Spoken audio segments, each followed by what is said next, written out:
Hello दोस्तों, आप सभी का हमारे चैनल सक्सेस लाइफ प्लान पर स्वागत है।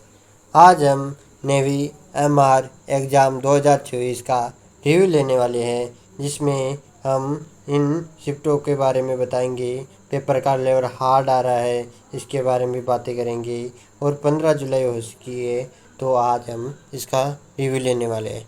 तो इसके अंदर हम शिफ्ट 1 का लेते हैं, जिसके अंदर आती है शिफ्ट 1। वो हम इस प्रकार से देखते हैं, जो है प्रश्न 1। इसमें प्रश्न नंबर 1 आया था, सांकी निकेतन किस राज्य में स्थित है? तो सांकी निकेतन पश्चिम बंगाल में स्थित है। प्रश्न नंबर 2 पूछा गया था, डुरंड कप का संबंध किस खेल से है? डुरंड कप का संबंध फुटबॉल से है। प्रश्न नंबर 1 ऐसे भी पूछा गया था कि संतोष ट्रॉफी का संबंध किससे है? तो वो भी फुटबॉल से आ जाएगा। प्रश्न नंबर 3 पूछा गया, अंतरिक्ष में कौन सी घड़ी चलती है? तो अंतरिक्ष में परमाणु घड़ी चलती है। अंतरिक्ष में स्प्रिंग घड़ी भी चलती है। प्रश्न नंबर 4 पूछा गया, कांग्रेस की स्थापना कब हुई थी? तो कांग्रेस की स्थापना 28 दिसंबर 1885 ईस्वी में हुई थी। हे हो यूम ने इसकी स्थापना की थी। प्रश्न नंबर 5 पूछा गया, फूलों की घाटी कहाँ स्थित है? तो फूलों की घाटी उत्तराखंड राज्य में स्थित है। प्रश्न नंबर 6 पूछा गया, जो तुंगभद्रा किस नदी की सहायक नदी है? तो तुंगभद्रा कृष्णा नदी की सहायक नदी है। तो प्रश्न नंबर हमारे सामने आता है 7वां, जो कि पूछा गया प्रश्न नंबर 7, पणजी किसकी राजधानी है? तो पणजी गोवा की राजधानी है, जो आपके लिए सरल प्रश्न था। प्रश्न नंबर 8 पूछा गया, भारत का राष्ट्रीय स्मारक क्या है? तो भारत का राष्ट्रीय स्मारक इंडिया गेट है। प्रश्न नंबर 9 पूछा गया, अनुराधा साहनी का संबंध किससे है? तो अनुराधा साहनी का संबंध पशु अधिकार संगठन से है।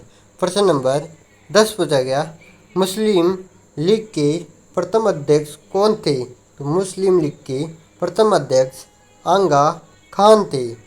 प्रश्न नंबर 11 पूछा गया, सबसे चमकीला ग्रह कौन सा है? तो सबसे चमकीला ग्रह शुक्र है।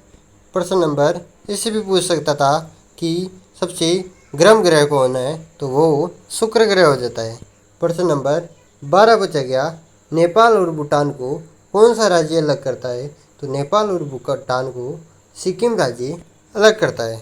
प्रश्न नंबर 13 पूछा गया, अमरकंटक का संबंध किससे है? तो अमरकंटक का संबंध सतपुड़ा से है। प्रश्न नंबर 14 पूछा गया, जो कि इस प्रकार था कि गूगल की फुल फॉर्म क्या है? तो गूगल की फुल फॉर्म होती है global organisation of oriented group language of the earth. तो ये गूगल की फुल फॉर्म हो जाती है। प्रश्न नंबर 15 पूछा गया, त्रिरत्न किससे संबंधित है? तो त्रिरत्न जैन धर्म से संबंधित है। प्रश्न नंबर 16 पूछा गया, मारमागोवा बंदरगाह कहाँ स्थित है? तो मारमागोवा बंदरगाह गोवा में स्थित है।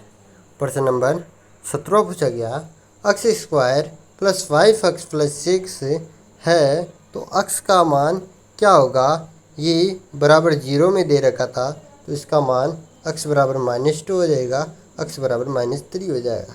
जो भी ऑप्शन में था वो आप टिक कर दिए होंगे।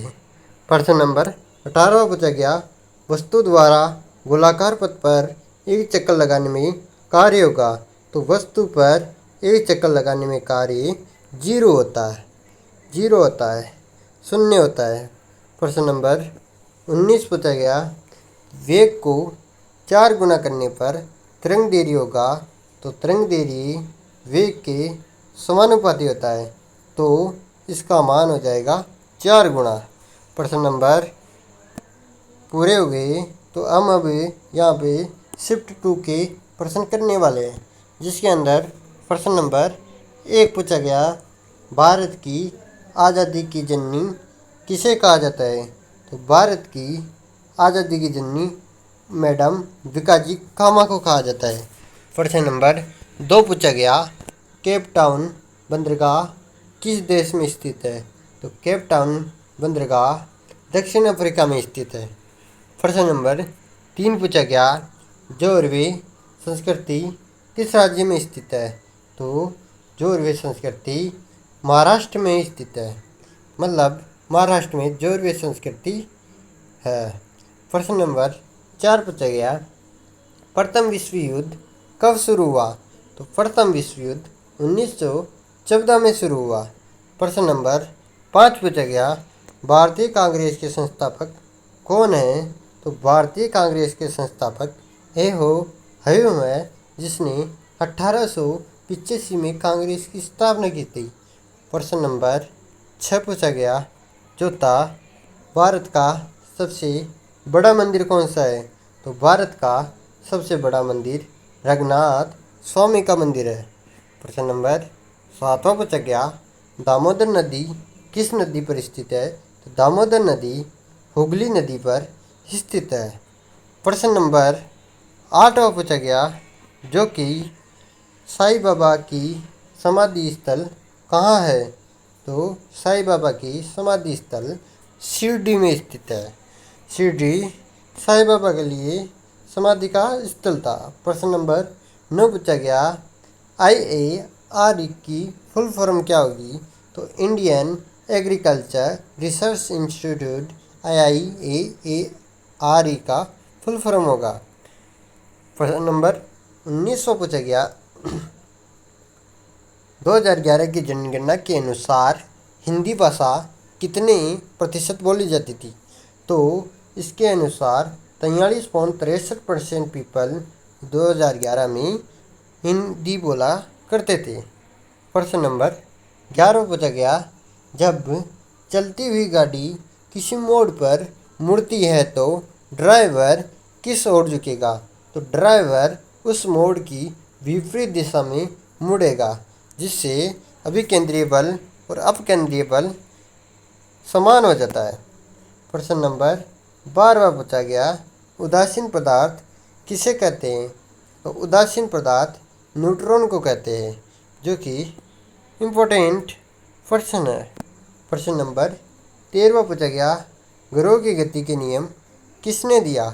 तो ग्रहों की गति के नियम केपलर ने दिया, जिसमें केपलर ने इसे बेलनाकार आकृति बताया, पृथ्वी को बेलनाकार आकृति बताया। प्रश्न नंबर 14 पूछा गया, विद्युत का कुचालक होगा? तो विद्युत का कुचालक रबड़ होता है, जो कि ऑप्शन में गिवन था। प्रश्न नंबर 15 पूछा गया, चेतक की समाधि कहाँ पाई जाती है? तो ऑप्शन में राजस्थान था, तो ये करेक्ट आंसर था। प्रश्न नंबर 16 पूछा गया, मलेरिया की औषधि किस पौधे से बनाई जाती है? तो मलेरिया की औषधि सिनकोना पौधे से बनाई जाती है। प्रश्न नंबर 17 पूछा गया, ओजोन को प्रभावित कौन करता है? तो ओजोन को क्लोरोफ्लोरोकार्बन इसको प्रभावित करता है। प्रश्न नंबर 18 पूछा गया, दिल्ली के संस्थापक कौन है? तो दिल्ली के संस्थापक अनंगपाल प्रथम थे। अनंगपाल प्रथम दिल्ली के संस्थापक थे। प्रश्न नंबर 19वां पूछा गया, इथोपिया की मुद्रा क्या है? तो बिर इसकी मुद्रा हो जाती है। प्रश्न नंबर 20वां पूछा गया, केंद्र सरकार ने एयर टैक्सी की स्थापना की थी, तो उसका नाम क्या था? तो उसका नाम मिडनाइट है। प्रश्न नंबर 21वां पूछा गया, जो था पीपावाव बंदरगाह कहाँ स्थित है? तो पीपावाव बंदरगाह गुजरात में स्थित है। प्रश्न नंबर 22वां पूछा गया, भारत और नेपाल का समझौता कब हुआ? तो भारत और नेपाल का समझौता 1996 में हुआ। प्रश्न नंबर 23वां पूछा गया, यदि दिया है y³ + 3y² + y = 5 बहुपद में बहुपद की घात कितनी होगी? तो इसके अंदर इसकी 3 हो जाएगी। घात कितनी हो जाएगी? 3 हो जाएगी। प्रश्न नंबर 23वां पूछा गया, y³ plus 3y² plus y बराबर 5 बहुपद में बहुपद की घात कितनी होगी? तो इसमें इसकी घात 3 हो जाएगी, जो कि ऑप्शन में गिवन था। प्रश्न नंबर 24वां पूछा गया, गैस का ठोस में बदलना क्या कहलाता है? गैस का ठोस में बदलना निक्षेपण कहलाता है। प्रश्न नंबर 25वां पूछा गया, जो कि था रेगिस्तान की मिट्टी में सबसे ज़्यादा क्या पाया जाता है? तो रेगिस्तान की मिट्टी में कैल्शियम कार्बोनेट पाया जाता है। प्रश्न नंबर 26वां आता है, जो कि था निर्वात में धमनी की चाल कितनी होती है? निर्वात में धमनी की चाल 0 होती है।